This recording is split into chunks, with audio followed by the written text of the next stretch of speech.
I'm going to start introductions, and then I'm going to turn the meeting over to Reverend Dr. Janet Garner Mullins so she can tell us what the background for all of this is. I'd like to first welcome Jessica Sachs. She is the founder of Healthcare Justice North Carolina, the sponsor of Reform Healthcare. She's on the board of PNHP, and she's been on a long road. And Doug is our chairperson, Dr. Doug Robinson in the blue blazer, walking around the food table over there. And then I'd like to introduce Reverend Corinne Mack from the NAACP. And next week, we're going to have a grand event with NAACP at the Little Rock AME Zion Church. And so that starts at 5 o'clock with dinner, and then at 6, there's going to be a hybrid meeting in the sanctuary, and I have flyers that we will get out to you very soon on that event. Don't miss it. It will be really great. We have Dr. Yeli Aluko as the keynote speaker, and we're very excited about it. And I'd like to also introduce Sequoia McCain. Could you stand up? She's head of the Health Committee, and great.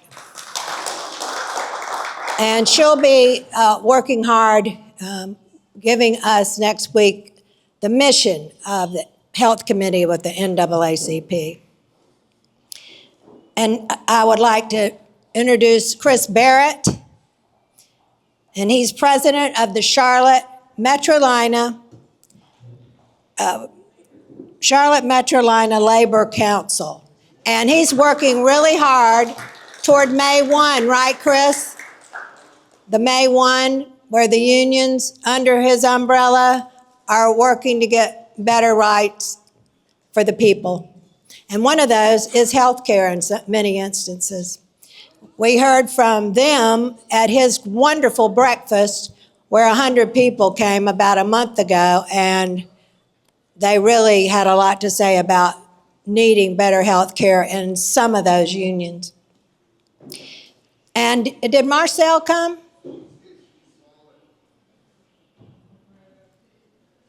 Oh, okay. So then Janice Robinson with Red Wine and Blue, she was the former state director.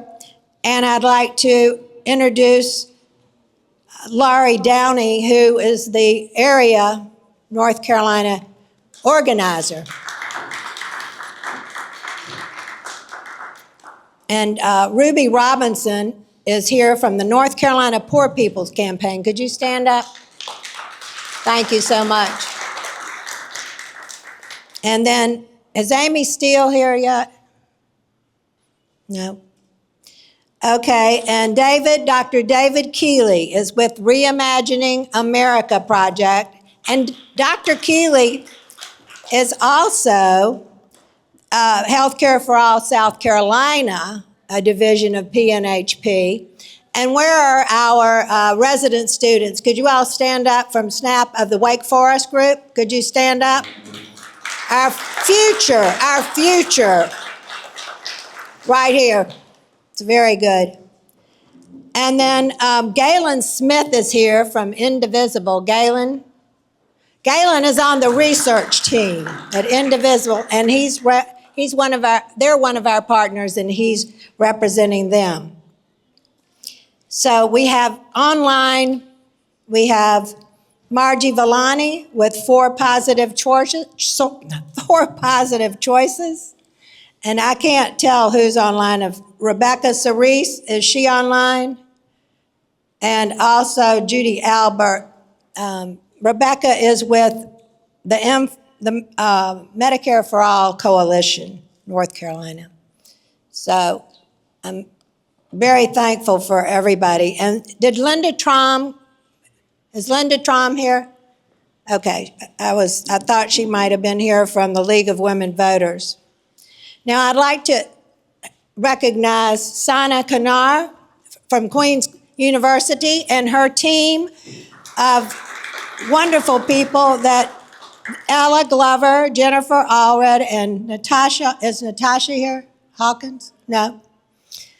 Okay, well, girls, these women, they're not girls, they designed this incredible brochure. And County Commissioner George Dunlap had indicated he would be here. And they wanted to present him this brochure because on September 3rd, when all of the county commission voted overwhelmingly for Medicare for All resolution, George Dunlap made a specific point about wanting to do something now. Well, what are you going to do now? We're all voting for this, but what are you doing? Well, I met with the Queens, this great team, in January, right when they got back from Christmas vacation. And I was amazed. They had put together this brochure. I don't want you to miss it, and because it is a map of all the free clinics, and they had originally set it up for homeless and those who have no health care. But of course, we know the value of a map that would give you every location. So they put this together, and you can use this QR code, and you can find all the clinics where you can get affordable or free health care. So I want you to stand up, please, so we can see you and get more information. Please be sure to talk to them about getting this for your organization to use. The YWCA already got the PDF of it, and they're distributing it to everybody. Now I'd like to introduce Reverend Dr. Janet Garner Mullins. Reverend Doctor, could you come up, please?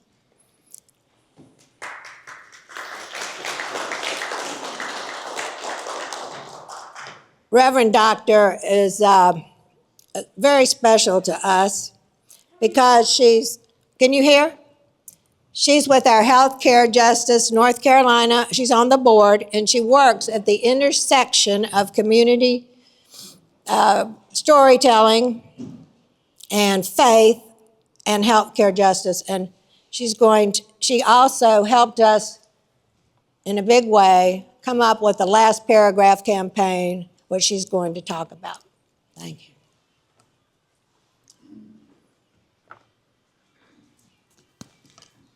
Good evening, everyone.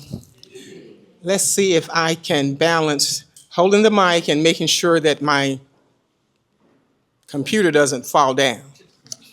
But anyway, I'm glad that you all are here. Thank you for taking time out of your busy schedule to come to an important kickoff meeting regarding the last paragraph. The last paragraph is grounded in a simple but powerful idea. Every story deserves a final say. And in healthcare, that final say has too often been excluded and exclude the people most effective. The last paragraph represents the moment when truth is spoken clearly, justice is written boldly, and communities reclaim authorship over their healthcare stories. The purpose of this campaign, ladies and gentlemen, is to change who holds power in healthcare conversations by creating a pathway for lived experience to shape what comes next. Strategically, the last paragraph is both an invitation and a framework.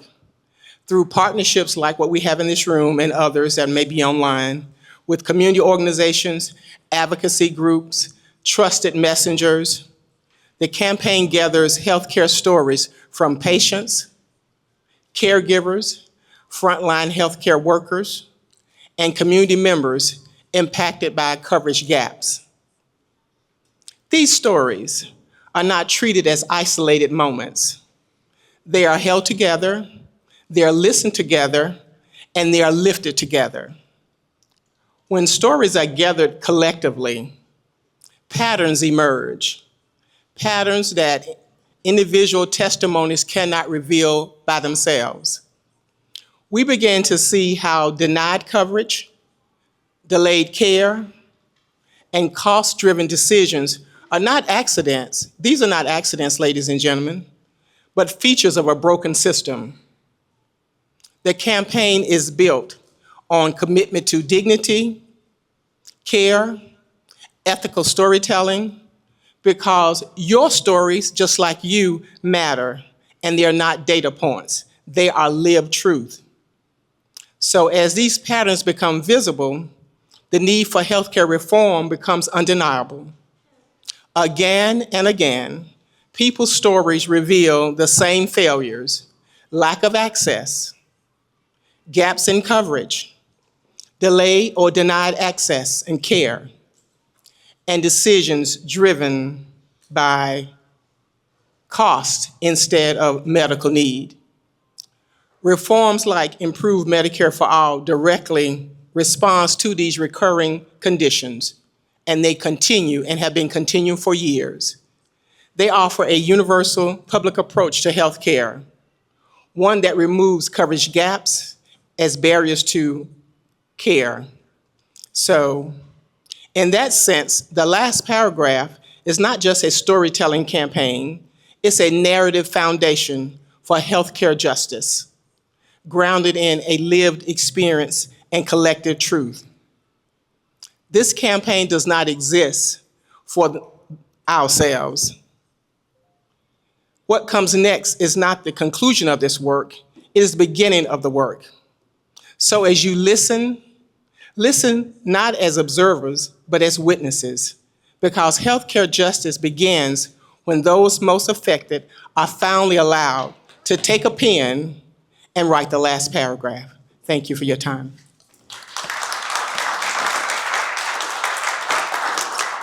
Thank you, Reverend Doctor. I'd like to acknowledge some really wonderful partners that just came in. Amy Steele, are you here? Oh, there she is, CEO of the new North Carolina project. They have an event coming up this Saturday, and there's some flyers she brought. And please look at them, because this will be at C.W. Williams Health Center, where there's going to be a chef talking about healthy living, et cetera. So don't forget to pick up that flyer. And also, Marcel, there she is. This girl is amazing. They're working so hard for the May 1st day where the unions will all be coming out asking for better everything and many for better health care. So thank you so much for coming. I know you're in a tight schedule. It's amazing. Next, I'd like to introduce Julie Nosmith. Julie? Julie is going to introduce our special speakers tonight who are going to tell their stories. And she is a committed advocate for national health program that ensures universal access to health care. She's put a lot of time into it. And the first time I met Julie, it was when we were doing our Action Day on May 25th last year. And she informed us as we were preparing. I believe we started in like February, then March, then April, and had meetings that the vision was where healthcare is spiraling out of control, and she wanted to work harder and get this program, the last paragraph, off the ground. So she's going to be introducing all the storytellers now. Thank you. Thank you. Good evening. So tonight we're going to talk about people first. And it's about what happens. It's about what happens when healthcare works and when it does not work. But these are not isolated experiences. Like Artie said, these are patterns They're the reality of the lives for millions. So our role tonight isn't just to listen, it's to bear witness and to carry these stories forward into action. So the first storyteller tonight is Stacy Staggs. Stacy is the mother of twins, Sarah and Emma, and serves as a North Carolina chapter director of Little Lobbyists. In that role, she advocates before elected officials on Capitol Hill and in Raleigh on critical healthcare issues affecting children with complex medical needs and disabilities. Alongside her husband, Shane, Stacy has spent more than a decade in constant vigilance caring for Emma. After reconstructive surgery in 2022, Emma is now able to breathe without a trach, though she still relies on a feeding tube. Their family depends on Medicaid and community-based services to keep Emma alive. With that, Stacy.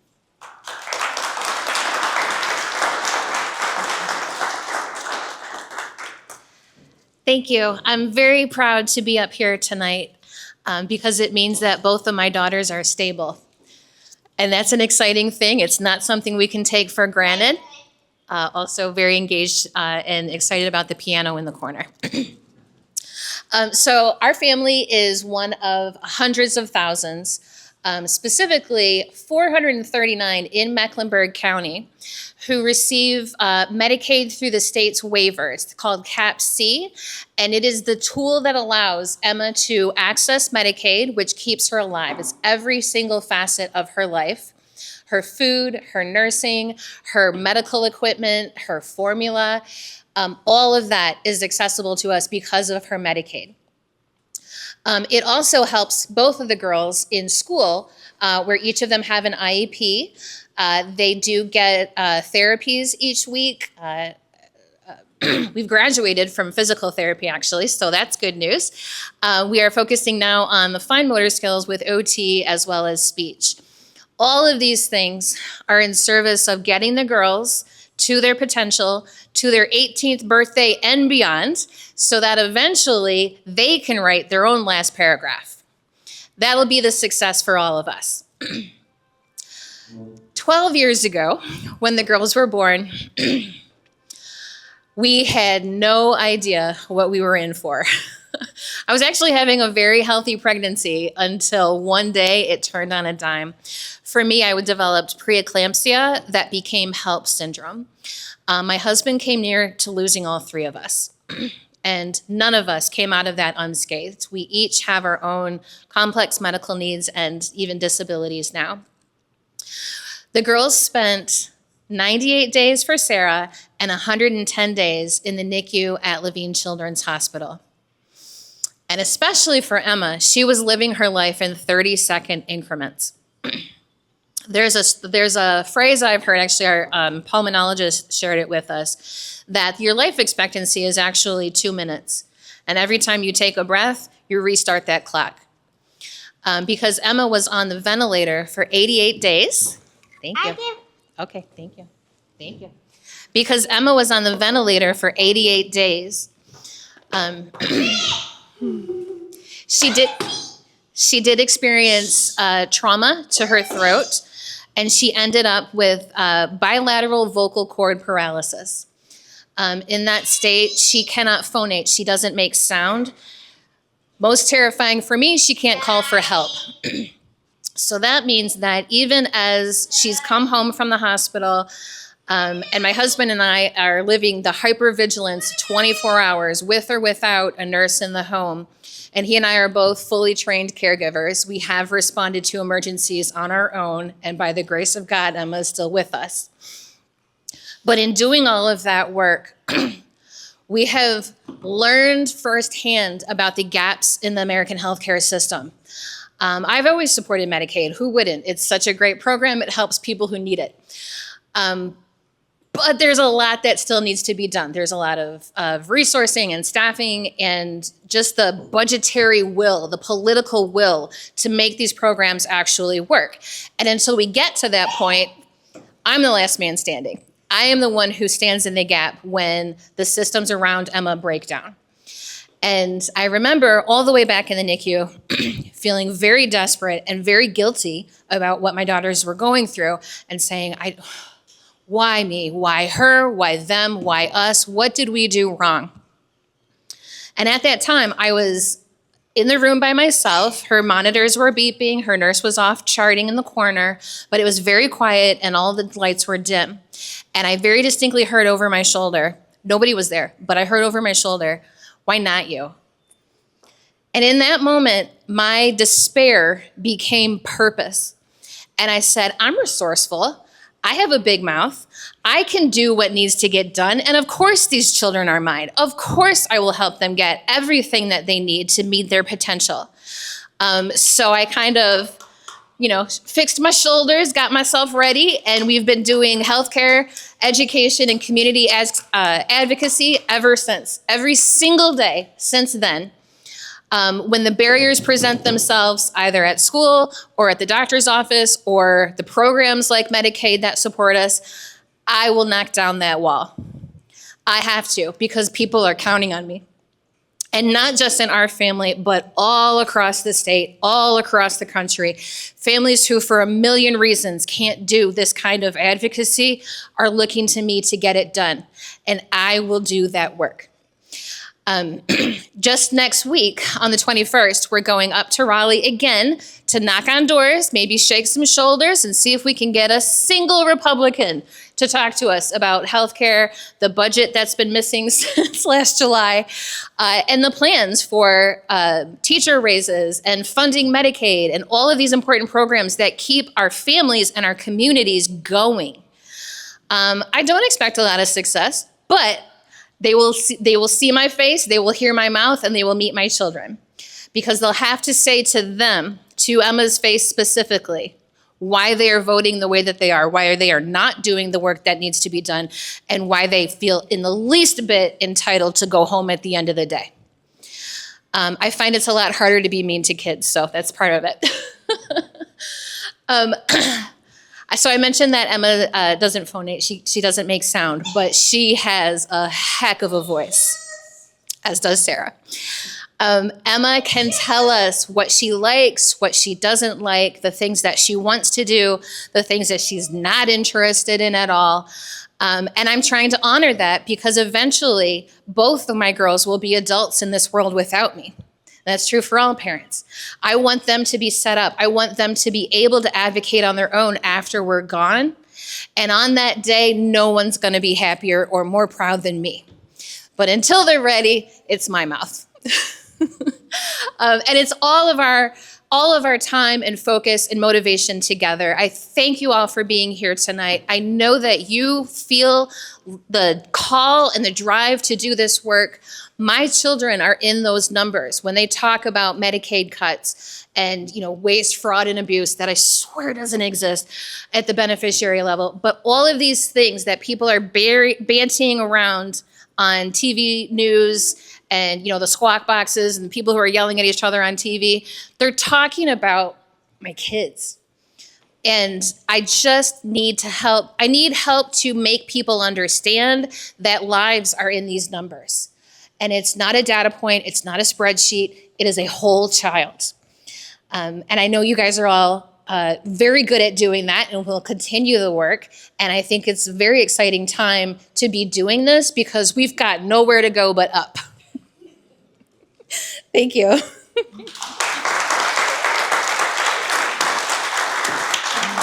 Thank you, Stacy, and thank you for your advocacy. And after what you have gone through, you came to this great moment having both girls with you, and thank you for your activities. And the story of Stacy's, it was not told here, but you can tell that, what kind of a life they are going through, they have gone through inside this fragmented system, trying to go through the crisis after crisis, and then jumping up, through the hoops. And finally, until Emma gets the reconstructive surgery. So that's when somebody saw her as a whole person and treated her. So the question we can ask is why it took so long to get to that point, and why we have to go through all that difficulties until we get the care we deserve. And so maybe we can take it as a lesson from this story. And our next storyteller is Robin. Robin is the political journalist and content creator behind Pull-Ups Past the Politics, an independent media platform with over 600,000 followers. She translates policy, legislation, and government action into clear, accessible content that drives civic engagement. A small business owner, she focuses on healthcare access, reproductive rights, voting rights, and economic justice. Robin speaks at national and international movement events, works with the members of Congress through the Senate Communications Committee, and partners with the civic organizations and nonprofits to boost voter engagement and grassroots action.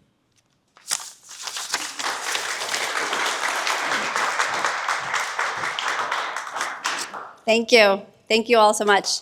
So when I tell you my healthcare story, you're going to want to jump out of your seat. And not because it's so unusual or tragic, but because it's probably happening to you or to someone you know.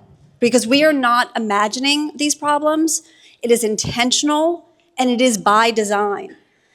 At 19 years old, I was diagnosed with thyroid disease because my hair was falling out. That was a lot of fun. And back then, my primary doctor worked with my endocrinologist to get me looking and feeling better. And back then, my parents' insurance covered everything, every visit, every blood test. But fast forward, I'm in my 50s now, and I am on the ACA. I have seen my insurance premiums triple. My co-pays and my deductible have all gone up. And just like every few years, my thyroid symptoms have returned. But now, in addition to my thyroid labs being a mess, I'm in the middle of the joys of perimenopause. And so my vitamin levels and my hormone levels are all a mess. And my insurance company has me start off with my primary doctor. So I pay her a copay, and I pay her to run some labs. And then she sends me to my endocrinologist, and I pay him an even higher copay because he's a specialist. And then he runs some labs. And then he sends me to my gynecologist, and I pay her a copay, and she runs labs. And then she sends me to a dermatologist, and they run labs, and I pay copays again. But nothing is getting better. And I'm going back and forth with messages between my doctors, asking them, how does one treatment affect the other? Because they're all telling me to do something different to address my problem. But nothing is getting better. It's getting worse because they won't talk to each other. Because my insurance company doesn't pay them to talk to each other. And then my dermatologist, she prescribes a supplement that should never be given to someone with thyroid disease. And she doesn't document it properly in the system. So my endocrinologist does not catch it, and my symptoms get worse. And I eventually have to figure this out on my own because our healthcare system is not built around keeping people healthy and alive. Their business model is to deny you care. That's how they make money. So a supermarket, they sell cereal. That's how they profit. Insurance companies only profit when they deny you service. So they're not there to keep us healthy and alive. They are there to make billions of dollars a year. So much so that they funnel millions of it into our elected officials. And those elected officials prevent legislation like universal health care, any legislation that would give us access to good quality health care. And that's a pretty good return on their investment. I go to Washington every couple of months, and I speak to members of Congress. And I'm going to let you in on a little secret. They're not special, but they work for us, and they need to hear our stories. They want to hear our stories. Our calls to them, they make a difference. And I promise you, every time I speak to a member of Congress, I ask for universal health care. And I won't stop, because I believe that we all deserve to be healthy and alive. And I don't think that that's controversial. And I hope that you will continue to tell your stories, because the more we make this personal, the more we can change it. So thank you.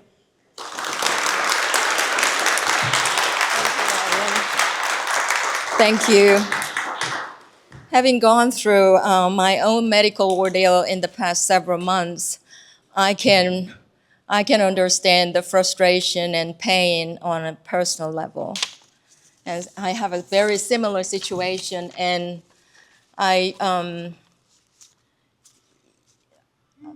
every step, like prior authorization, delayed care, even after I ended up being in emergency room suspecting stroke. And it took 2 months to go through all the studies and then tests and all that. And the first round created the anxiety, and it created more disease. Actually, it incurred more problems on my health because of the system. So I don't know what kind of system we're dealing with.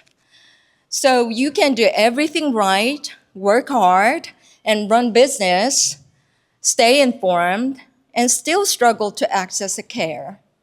And because this system doesn't just fail people, it filters people. When healthcare is tied to employment, income level, age group, legal status, and profit, people are not just delayed, they are excluded. Being uninsured or underinsured isn't just your fault. It's the result of how the system is designed. So instead of asking how to fix the gaps, we should ask why those gaps exist in the first place and who benefits from those gaps. Because if a system makes money by leaving people out, it's not going to cover everyone. Only a system built to care for people, not make a profit, can do that. So our final storyteller is the Dr. Christopher Lakin. Dr. Lakin is a retired pediatrician who received his medical degree from UNC Chapel Hill School of Medicine and was in practice for 37 years, 21 of those with Atrium Health. He is currently a board member of Healthcare Justice NC. In 2023, he initiated an effort to get the Atrium and Novant Health system to work with a nonprofit medical debt relief organization to reduce the burden that so many of our local citizens carry.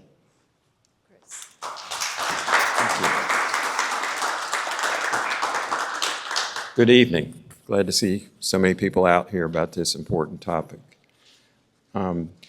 Let me first say that compared to the other stories you've been hearing tonight, mine is definitely the least important.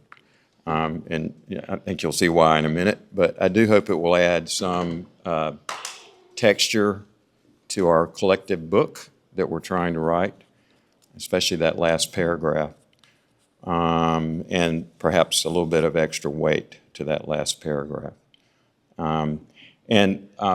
I didn't specifically write this into my talk, but sort of the focus of it you'll see is about what we've come to call moral injury. And we've specifically, I think, in our organization have been using that to refer to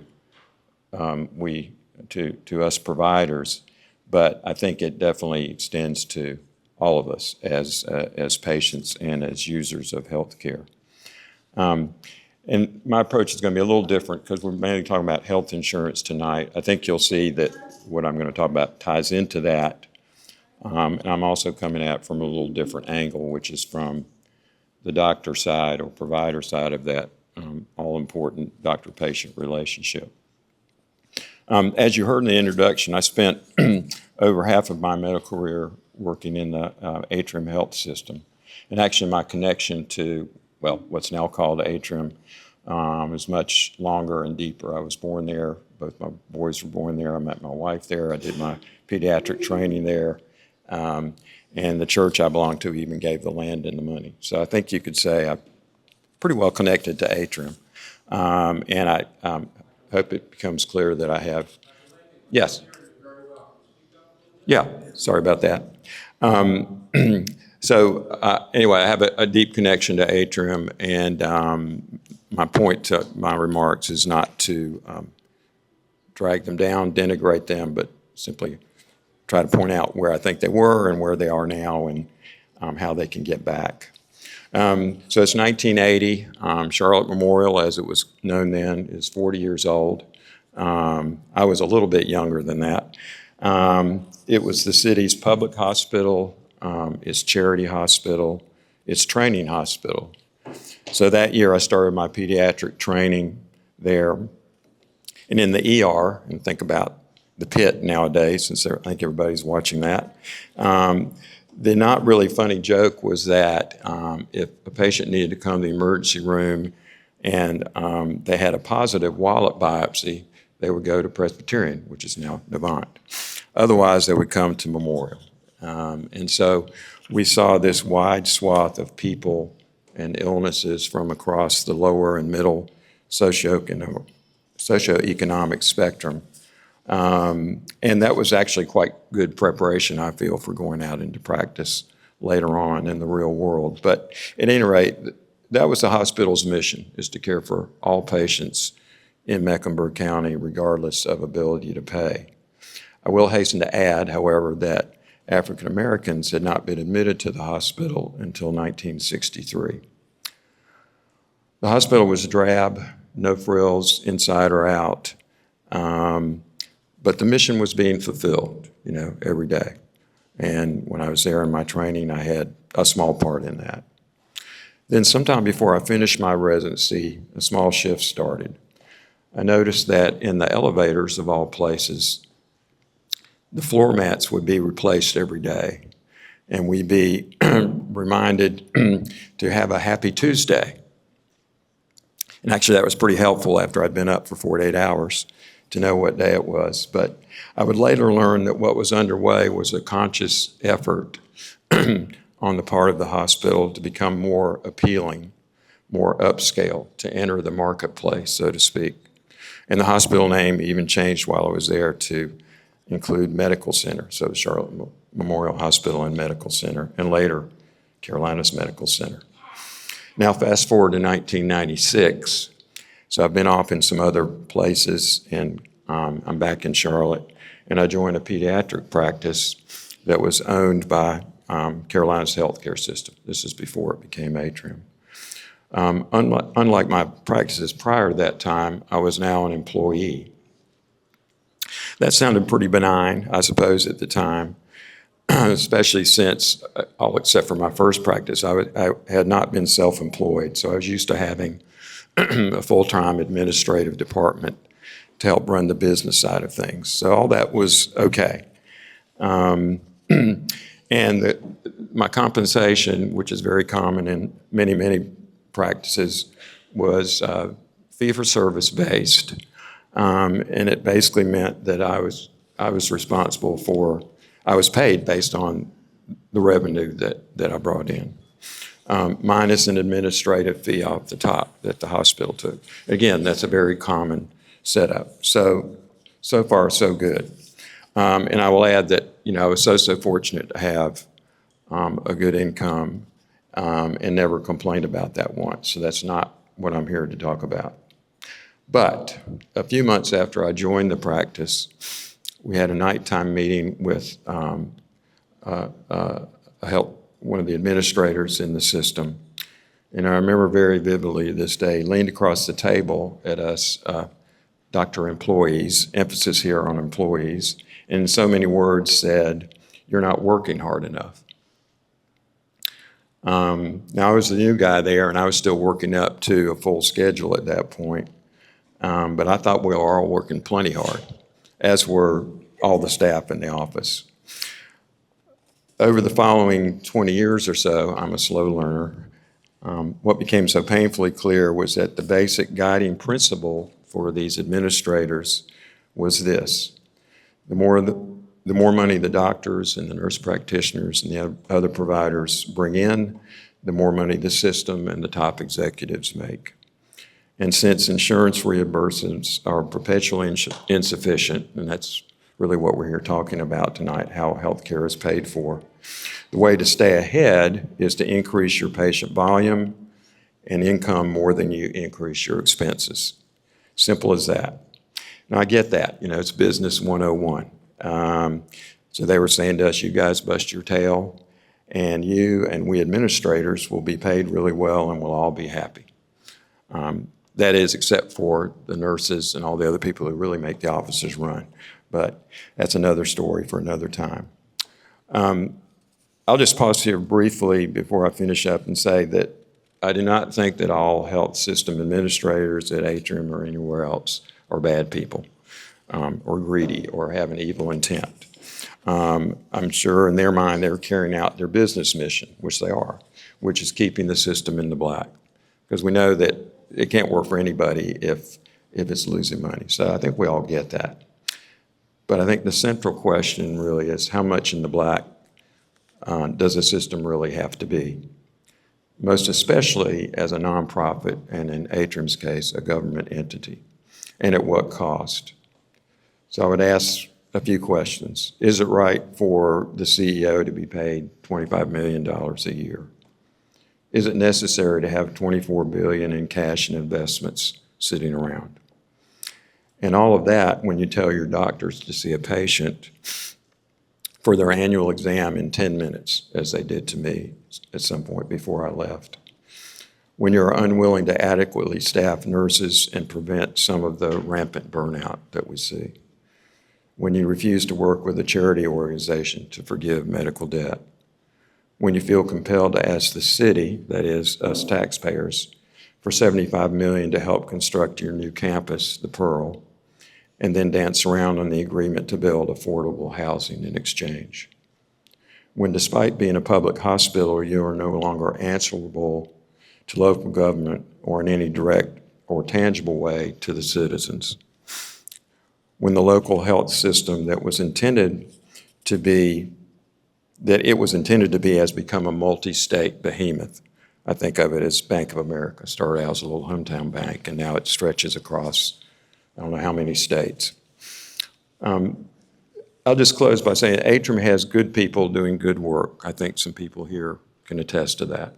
And there's no question about that. What I do feel, for a variety of reasons, is that health systems like Atrium, large ones, have lost their way and lost their soul, I would argue. And I think it's time for some refocusing on what really matters, which is the people, patients, and even people who aren't patients but are citizens of this community that need preventive health care as well as treatment. And I think it's up to all of us in this room and us to the community at large to get these systems to see this, which is why we're here tonight, and to help start the changes to get it back to where it needs to be. Thank you.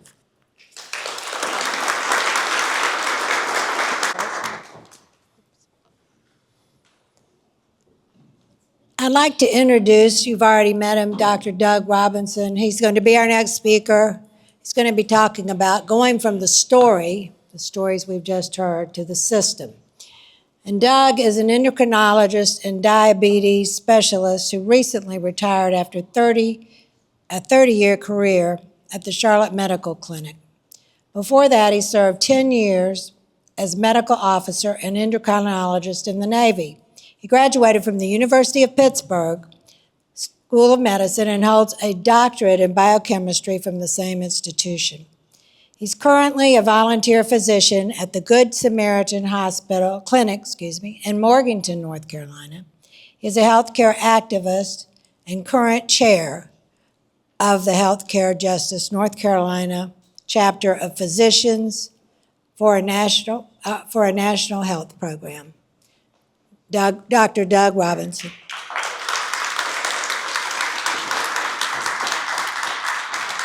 Thank you, Catherine. I'm going to try and get organized here for a second. I'm the dot connector tonight.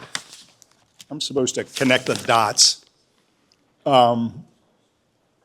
between healthcare stories, where we're coming from, and where we're trying to get to. How many of y'all here, this is an age test, how many of y'all here remember AAA triptychs?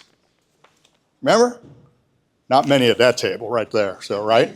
So for the younger people in the audience, we used to have these things called maps that we'd keep in our glove compartment.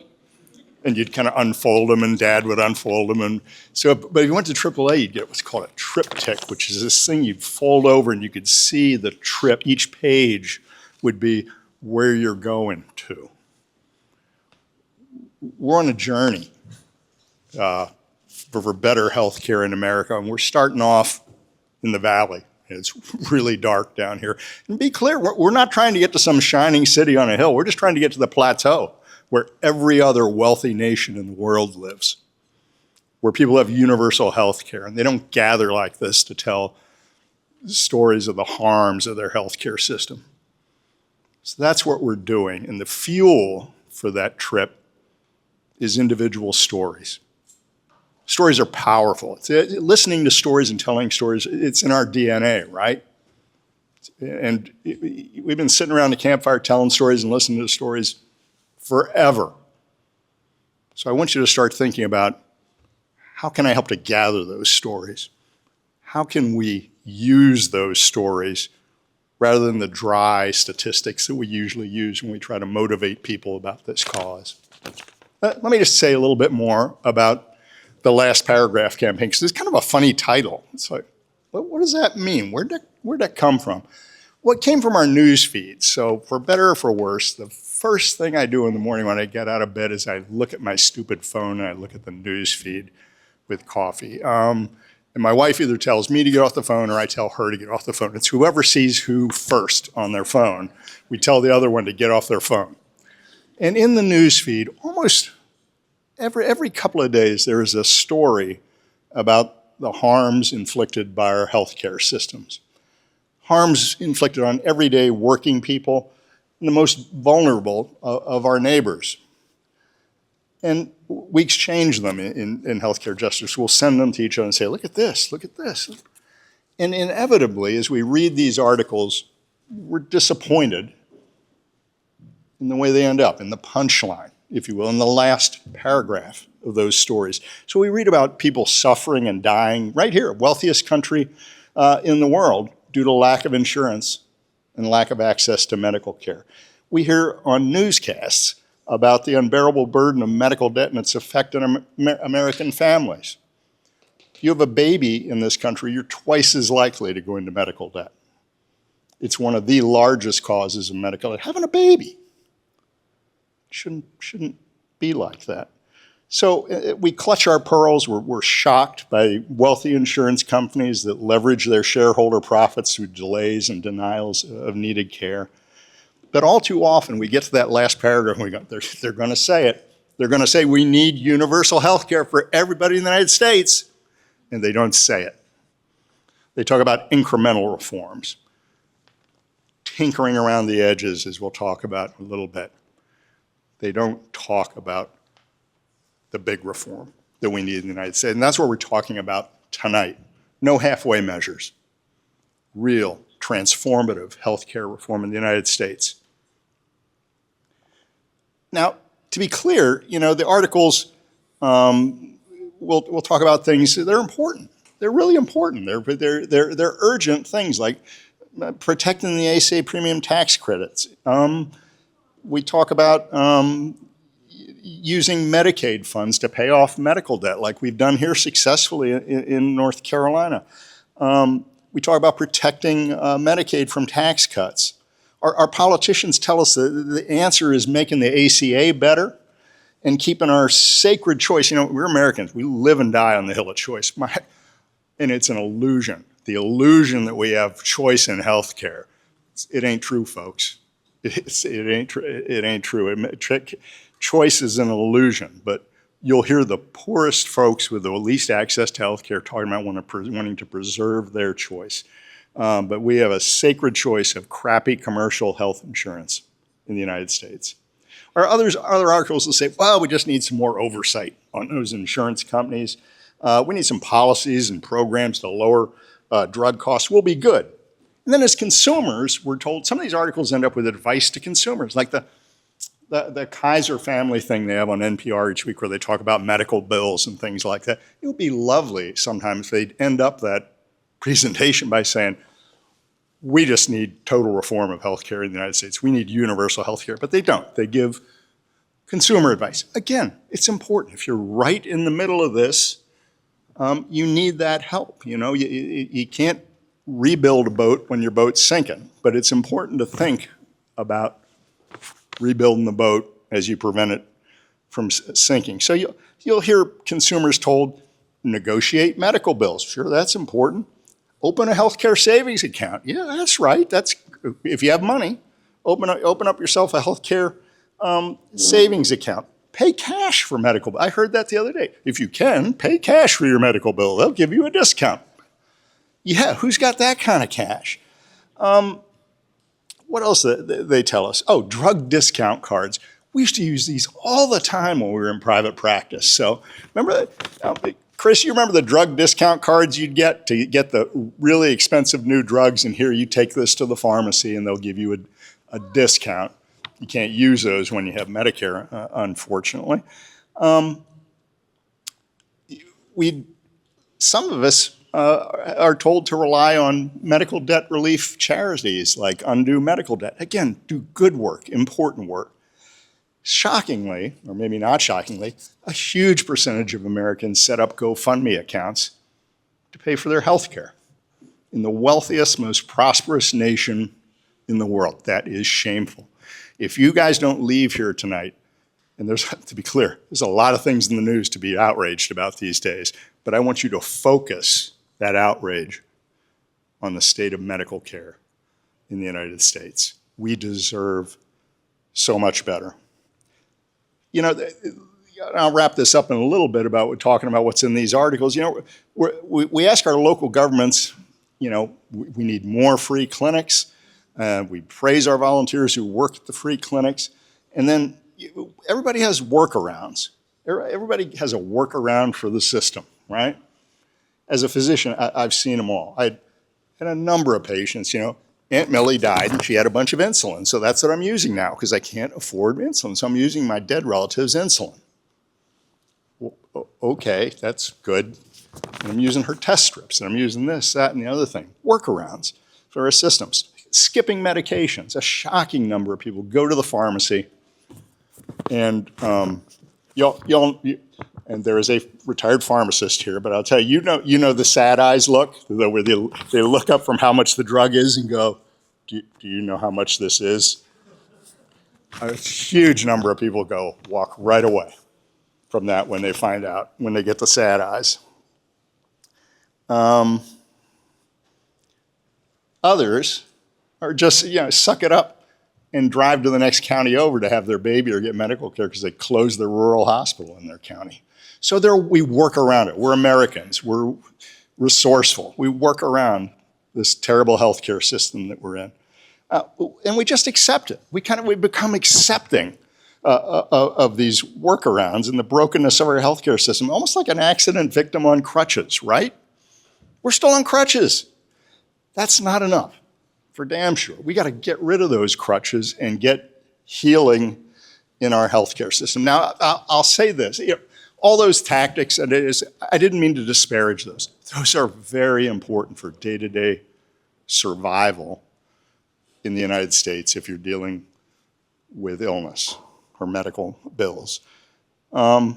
It's important to call for reinstatement of the ACA premium tax credit. It's important to protect Medicaid. It's really all important, and they're necessary. But again, they are not a long-term solution. I love, there's a bill in the Senate and a bill in the Congress for Medicare for All. And Senator Chris Van Hollen signed on to the Senate Medicare for All bill at the end of last year. And he's a very unusual politician, very plain-spoken, earnest, and forthright politician. And he called all these other efforts tinkering around the edges of a broken healthcare system. He doesn't want any more tinkering. He's calling, again, for bold, transformative reform. There's this, I often quote this parable, forgive me if you're familiar with it. It's called the river parable in social justice work. These villagers live down by the river. The river's got some rapids in it. And they notice people floating down the river, almost drowning, and they're pulling them out of the river as fast as they can, right? That's what we're doing. Free clinics, drug discount cards, ACA subsidies, we're pulling people out of the river. We're saving them from drowning until somebody looks up and says, why are they drowning in the river? Let's fix that. Let's go upstream.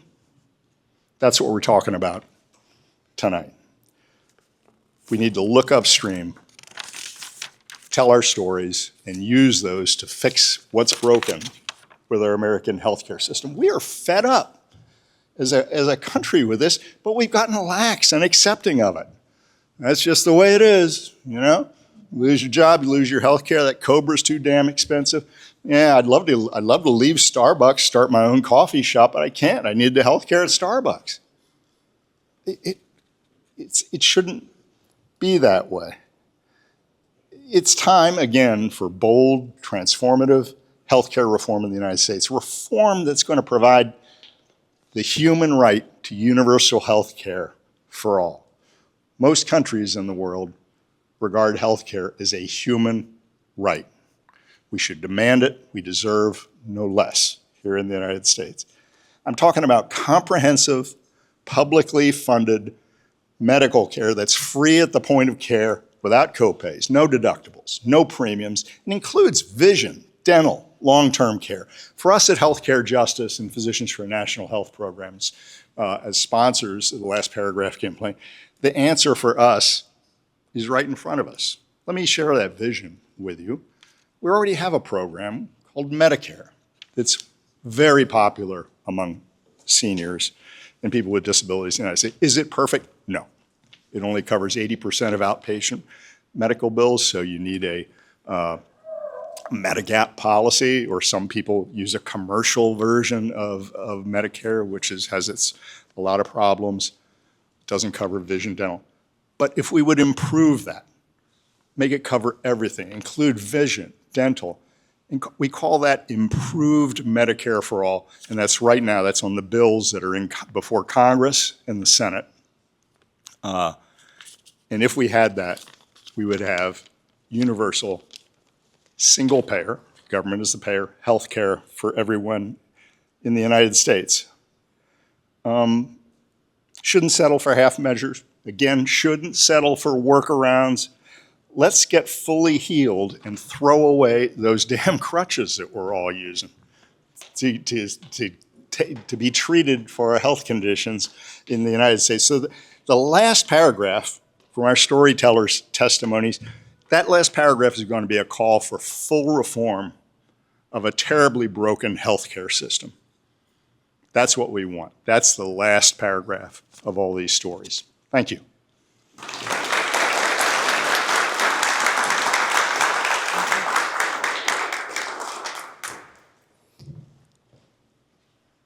Now it's time to hear from partners. Laurie Downey, come on up, and you've already been introduced to Laurie. She is the regional organizer for North Carolina. which is, how many members, Laurie, do you have? You're one of the partners in the group. They're all represented back there, over 12 partners. How many actual members do you have? We in have North? over 40,000 in North Carolina. So we're talking about working together, and she's going to be the first partner to speak about the alignment. Some of our members are here tonight. If you are, raise your hand if you're part of Red, Wine, and Blue. I know, I see some of them. And there's Amy. I don't know about you guys. Does anybody have a blood pressure cuff? I am so angry. Does anybody else feel like their blood pressure is off the chart? Good evening, everyone. My name is Lori Downey. Let me make sure you guys can hear me.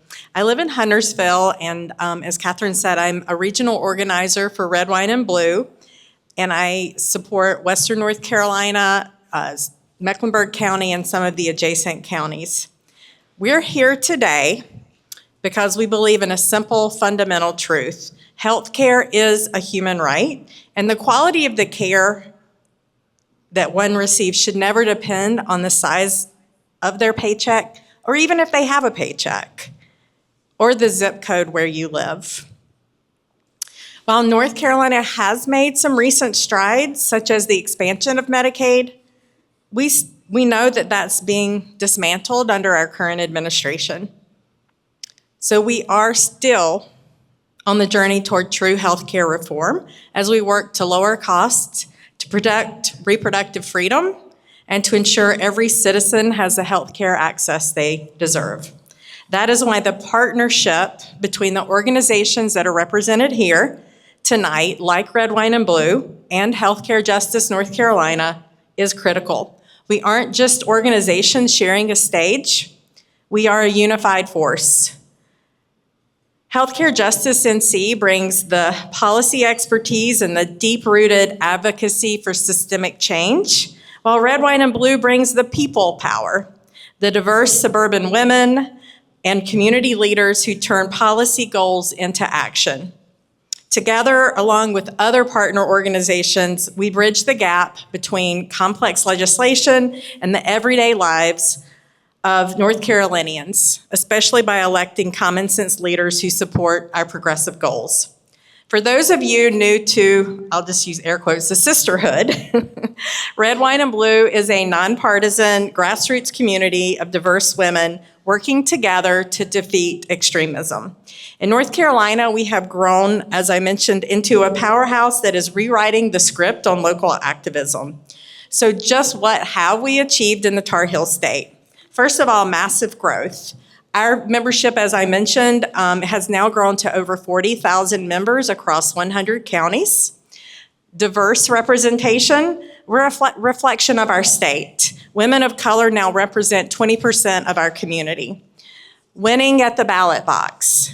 In recent cycles, our members helped break the GOP supermajority. I know, I would scream about that too.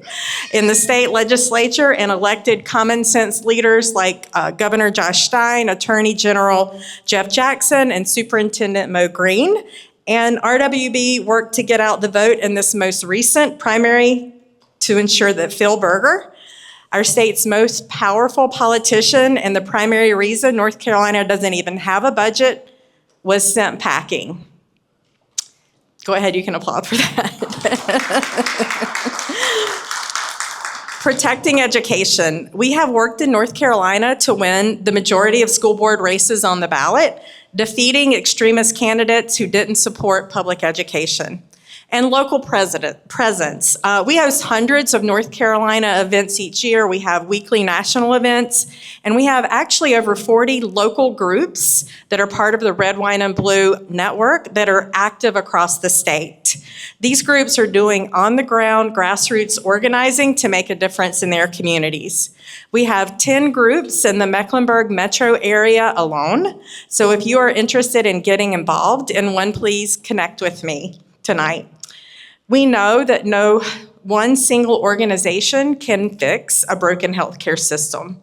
The importance of partner organizations in this fight cannot be overstated, because no one organization, policy, or initiative can do it alone. When we talk about healthcare reform, we are talking about a massive multifaceted challenge that is going to require all of us. It requires educating ourselves, fighting the disinformation that misleads our communities about healthcare access, and mobilizing quickly to fight extremist legislation and to fight for fair legislation that works for all Americans. It requires commitment to getting out the vote. As the world around us continues to improve access, the U.S. is falling further behind. Therefore, our focus must sharpen. We must be bold in sharing our stories. Electing candidates who promise to create the reforms we need, and holding those leaders accountable once they are in office, just like what happened in the recent Democratic primaries here in Mecklenburg County. Sent some messages. By leaning on each other's strengths, we ensure that the fight for healthcare is a coordinated movement that shows up year-round, not just during election season. So how do we win these battles? It's through friend-to-friend organizing, which is red, wine, and blue's secret sauce. We reach people across party lines. In fact, half of our members are current or former independents and Republicans. This isn't just a feel-good strategy, it's data-driven.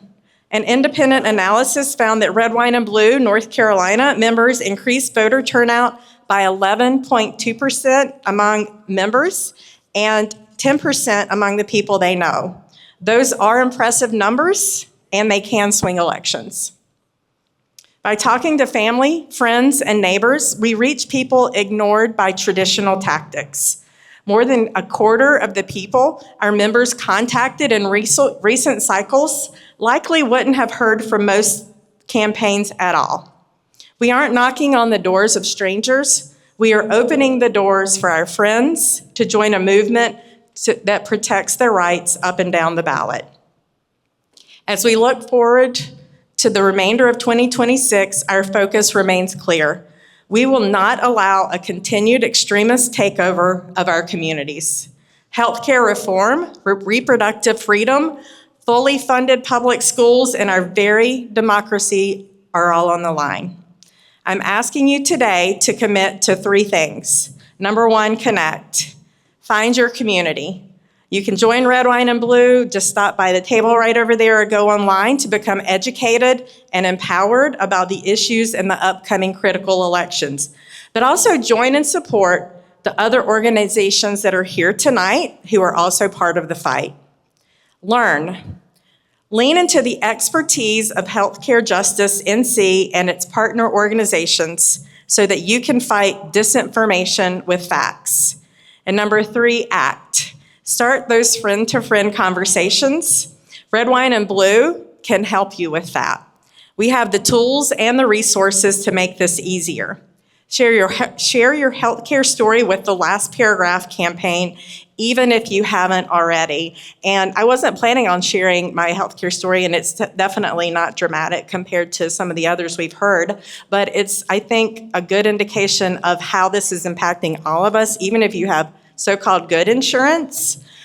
Over the last few years, medications that my doctors have prescribed for me have now become out of the formulary, or they have become so expensive out of pocket that I can't afford some of these medications, even with, again, so-called good healthcare insurance. So I think all of us are feeling that pinch, and costs are rising. And it doesn't have to be that way.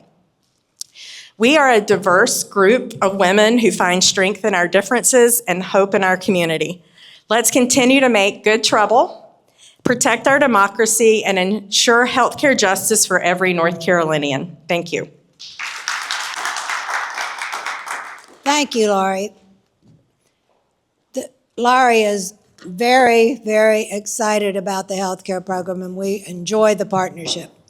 One of our other top partners is NAACP, and Reverend Corinne Mack is going to come up and talk about the program and next week's big event on April 22nd.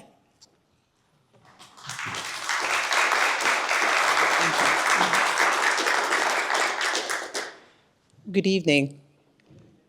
Before we talk about next week's program, I want to give you some facts. Black women in the U.S. face a maternal mortality rate of 50.3 deaths per 100,000 live births, which is more than 3 times higher than the rate of white women, which is 14.5%. This disparity is persistent, with Black women facing the highest risk across all racial groups due to factors like systemic racism, unequal access to care, and chronic conditions. Black women are at least 4 times more likely to die from pregnancy-related causes than white women. And Black women over 40 are at the highest risk. In the United States, non-Hispanic Black infants consistently have the highest infant mortality rate at approximately 10.8 to 10.9 deaths per 100,000 live births. And that was taken from the 2023 data. This rate is more than double the non-Hispanic white infants. Native Americans, or what I would call indigenous people, has a number of 8.6 to 9.2 in population. Here's an issue that really touches my heart and makes me stay in the fight to ensure that we have health care for all. Researchers estimate 51,000 additional people will die each year because of this bill enactment. Another 20,000 lives could be lost each year from disenrollments in Medicaid, Medicare, and marketplace coverage, and 13,000 from rollback of nursing homes, staffs, and staffing rules. What we tend not to remember is that healthcare is part of an intersectional responsibility of this country. And the loss of healthcare has intersectional harm. I am a retired union vice president for transfer workers in New York City. So labor was my foundation in terms of law. And when I think about the men and women in labor all over this country and how much they give every single day to prop this country up, and how little they get back in return, not only in wages, but also in healthcare and other opportunities. They still don't have a living wage, but at minimum, they could at least have the best healthcare in the country. In the second richest healthcare in the world, in the second largest banking system in the world, we're talking about North Carolina right now, in the country that claims to be the brightest, the biggest, the boldest, and wealthiest in the world, we still do not have universal health care. So let's think about the conditions of losing your health care and the financial harms that would do, not only to your individual self, but to your families, not only to your physical body, but to your economic ability to thrive and live. How that would affect your housing opportunities, your working conditions, and ability to actually work. How that would affect you not only emotionally, but mentally. And the point is this: many organizations have been talking about it, but we have not been about it. 12 years ago, Margie Storch, Jessica Sachs, and I, and so many others stood before the government building fighting for healthcare for all. At that time, fighting for healthcare, period, in the state of North Carolina. And when we won it, we thought, sigh of relief, we've done it. But we had not. Because if we don't dismantle a broken system, what are we really doing? Anytime we're in any system that puts profits over people, something is wrong. And we want to talk about the 2% of billionaires who are doing well. Some of those billionaires are right here in the state of North Carolina. And we've been far too quiet. We've gone on with our days, and I understand that, just trying to make it through the day. but never really being intentional about how we have to work together. When I look at what's happening in this country after 58 years in civil rights, living here in the Charlotte area, oftentimes I feel despondent. And I have to pray and ask God to give me the words, give me the work, give me the concept, give me the ideas to move forward. Because the level of division we have in this city,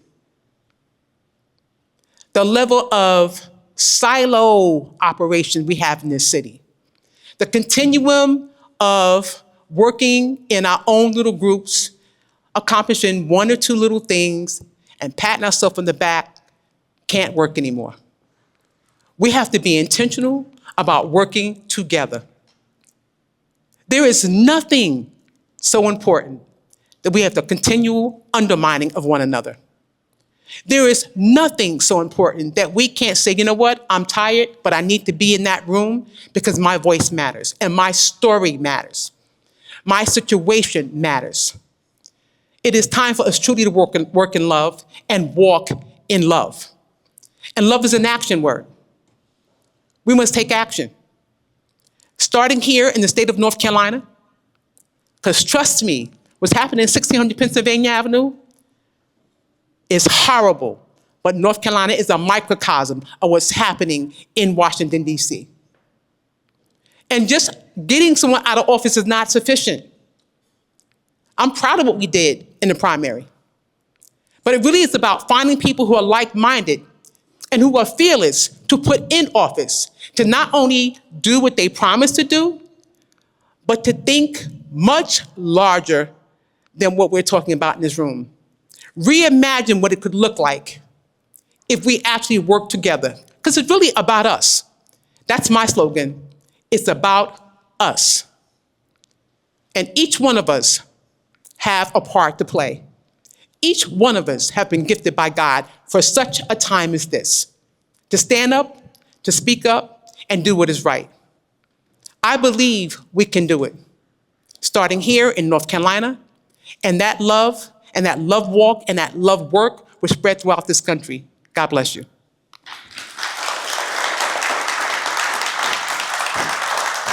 You can talk about the event. I handed out flyers, and I hope you'll give them to your friends if you don't need them yourselves, and spread the word about coming next Wednesday at 5, as I mentioned, for dinner, a great dinner, and then at 6 for the great program, the hybrid program. Now it's time for our chair. Dr. Robinson, you're up again. He's going to do a call to action. Everybody needs to get out their phone if they have one, because I'm sure Doug will be explaining how to use it. Go into the website, the resolution. Full disclosure, I'm not Reverend Ken Holly. But I'm going to try and channel him. Can I get an amen? I want you all to get fired up about this issue. And thank you for those comments about Black maternal health. I have a passion, Dr. Keeley has a passion, a number of the healthcare providers here have a passion for Black maternal health. And I just want to add one more thing on that. As activists for universal health care, we're not starry-eyed about this. This doesn't fix everything that's wrong with American health care. This doesn't fix implicit bias. This doesn't fix how we train and deploy medical healthcare workers throughout the United States. Serena Williams had health insurance, and was wealthy. So you can be a wealthy, educated Black person and still be a victim of the implicit bias that's in our healthcare system. But that's another mountain to climb. But we've talking tonight, for tonight's purposes, we're talking about universal health care, which is a key part of access to health care. It's not everything about access to health care, but it can get you in the door. So again, I don't have any prepared remarks for tonight, but just to think strategically about how we use these stories. First, we need more stories. We need to harvest stories from our friends, our colleagues, our coworkers, people in our organizations. Direct them to the last paragraph campaign so that they can tell their stories. Everybody's got a story. Been to a cocktail hour lately? Everybody's got a story about healthcare. Connect. Talk to people. Talk to neighbors. And just don't talk to your neighbors who you know play for your team. Be bold and talk to the other folks. How do we do that? How do we talk across the aisle to other people about healthcare? Start with some common ground about, do you think that healthcare is something we should all have in the United States? The majority of people in the United States think that the government should be in charge of having health care for everyone in the United States. Now, we fuss and fume about exactly how we get there, but your neighbor, be him a Republican, independent, or a Democrat, is probably going to agree with you that we need health care for everybody in the United States. Opening discussions can be things like, medical debt, isn't medical debt horrible? It's caused the most bankruptcies in the United States. Almost 50,000 people die each year because of lack of insurance. For our Republican friends, wouldn't it be an economic stimulus if employers didn't have to provide health care? They could pay their employees more, that people wouldn't be in job lock just to keep insurance. So be strategic and tactical and talk to people and get their healthcare stories and lead them to us.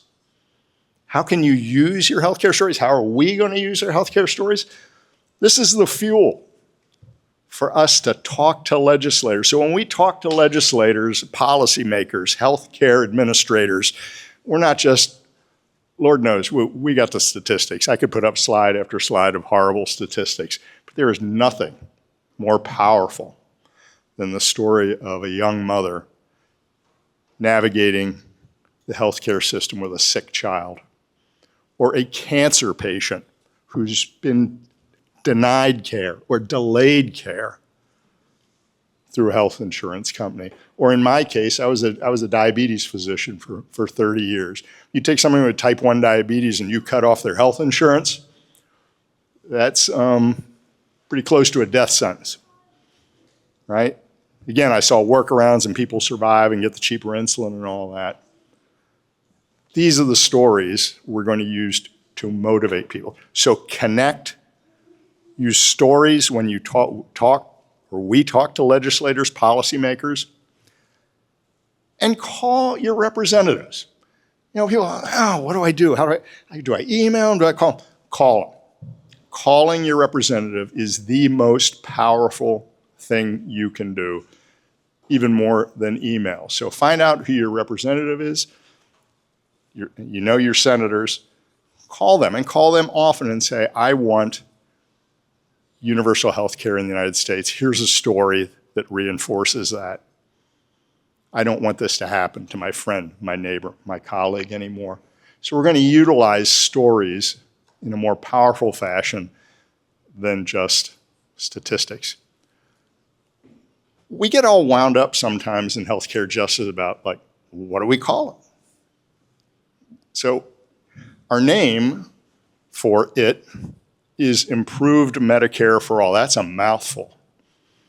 It reminds me of the new Coke, right? So Royce, you were a marketing guy. Have we got a marketing problem maybe with our name? So, so if you want to talk to people about it, don't give them the punchline right away. Call it a national health program or a national health plan or health care for everybody in the United States, lest you kind of turn them off by going full on Bernie on them, right? For Medicare for all. I'm guilty of that sometimes. So be strategic. Start off with common things. Appeal to their humanity. Tell stories. And then lead them naturally. They'll come to this conclusion that universal health care, single payer, provided by the government, paid for by the government, is the obvious. They'll come to their own conclusion. It's the only way.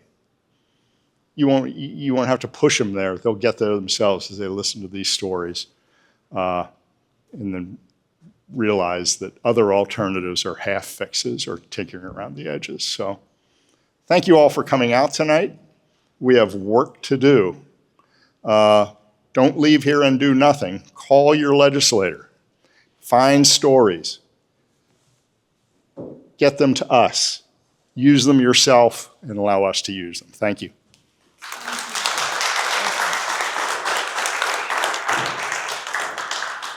I'd like for everyone to think about posting some of the people here, talking to some on your own social media tonight.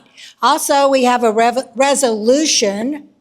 If you haven't signed our resolution for Medicare for All and demanding, and we'll take all these these people and the signatures to our politicians. So if you want to, go to the table and get one of those forms and fill it out and leave it here so we can add you to our list of those who are signed up for the resolution for Medicare for All.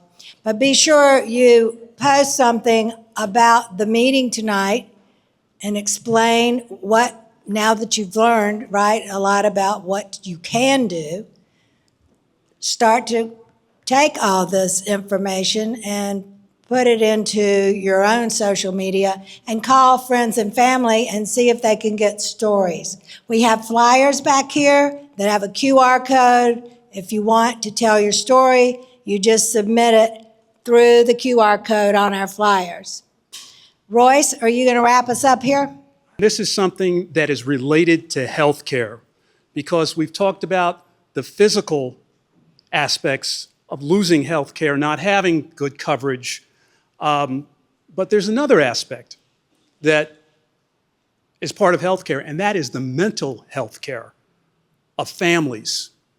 When one of the siblings has a disability, it affects the whole family.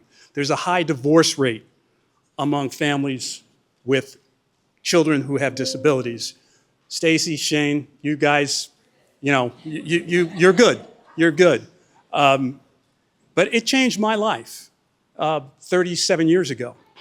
But what I'll say is that having good health care really benefited my wife and myself. I mean, she's a lawyer. I'm an MBA working in financial services and sports. So we had good health care. But we looked at this, and it's a complicated system.